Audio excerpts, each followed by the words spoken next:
Well, for me, it wasn't a decision in the way we usually use that word, meaning a decision is usually a cognitive experience, and for me it was more bottom up. So what I mean is more from a feeling place to my mind.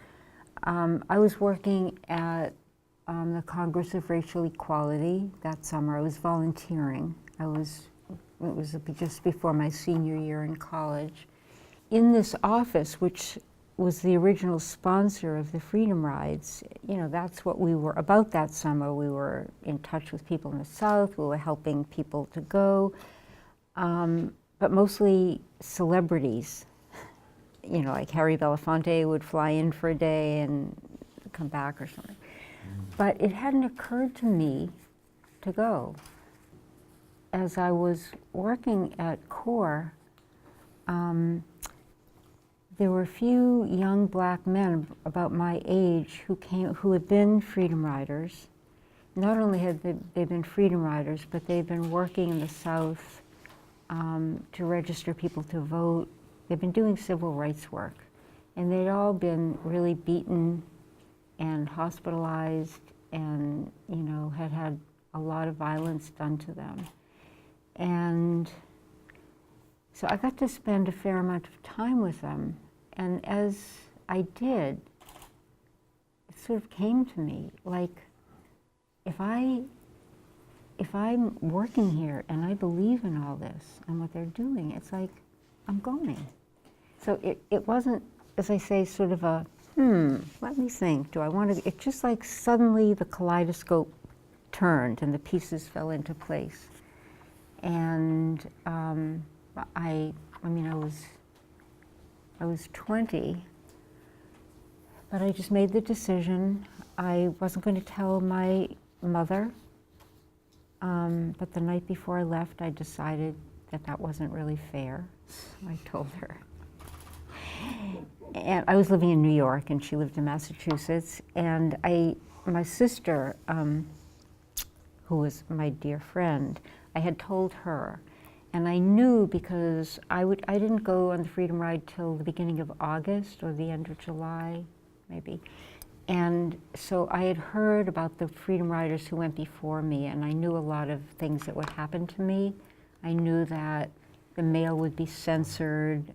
You know, I knew just a lot of things. So my sister and I made up a code based on the Bible, so that if I said to her, Jesus is suffering, she would know that, you know, I was really having a hard time. Or so that way I could write and not be censored. So it was that kind of, it was kind of my exposure to those young men, and kind of, you know, I read the newspapers. I mean, obviously I cared about all this very deeply, but it didn't become personal in the same way until I was right with them. And it was just like clear. It's amazing to me, after having thought about this for so long and in certain ways talked about it so many times, that each time that question comes up, it seems like it's a completely new question, and I have to think about, you know, and it was interesting hearing Ellen, because something in my experience was identical to that, to Ellen's, and I think it must have been characteristic of nearly all of the Freedom Riders, black and white and male and female, which is that in a certain key respect, I don't think I made a decision to go. It's something that happened. It was, and I felt that I didn't have a choice, but for a variety of reasons, one of them being I was blessed with a mother, as in certain ways Ellen was, who, when somebody used the N-word and I was a child and my mother heard it, she said, "That's a very nasty word. I wish you wouldn't say that in my presence." And I didn't know why she had to call attention to our family. I was a little embarrassed by that. But when I grew up, I realized that my mother was like a freedom fighter, and I didn't know it at the time. But I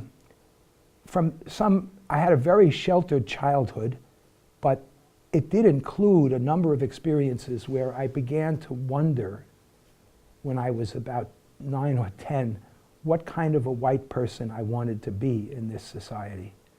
And I didn't know how to answer that question until the sit-in started in 1960, when those 4 guys from North Carolina A&T sat in at the Woolworths counter. And this was a little bit like my version of Ellen's experience. That is, that was so, I said, oh, that's it. They're doing it.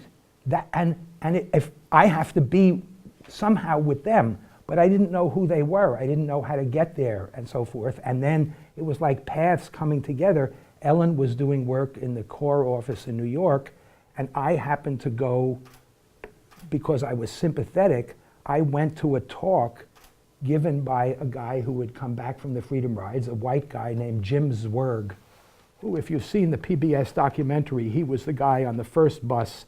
He was a tall guy with what was called back in the day a flat top, and he was beaten to a pulp, and he was on a hospital bed, and he says in the documentary, we're going to continue doing this even if it means we have to die.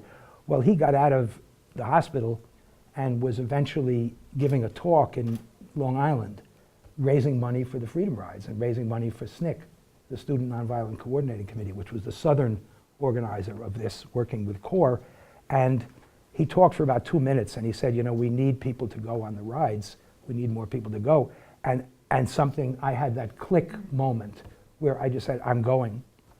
And it was, I think I realized then that if I was going to be who I wanted to be as a person, I had to do this. I didn't have a choice. And I think if I had thought about it and cogitated around it and thought, for example, what would my parents think of what would they experience of this? And what's going to happen to me? And what's going to happen to me? If I had thought about all those key issues, I don't know if I would have gone. It was just something that it happened. And in looking back, I don't feel as if there was a choice. It was the occurrence of an event of saying, that's where I need to be. And I think it was then being in that movement was like, oh my God, there are all these other people who feel the same way. Look at that, like these, we're here for the same reason. I was just thinking too that I was a fairly shy, unassertive, scared of conflict person. And so I was just thinking almost for the first time, like, but there was a passion that sort of hadn't been tapped. And I didn't even know about it. And I think that that experience sort of, lit that fire. I think it's important to know that it isn't necessary. I wasn't a person who was an activist or was brave or even dared to speak up in class most of the time. So it's sort of a part of me that I didn't really know about. I'm kind of marveling at it now as I'm thinking about it. Yeah.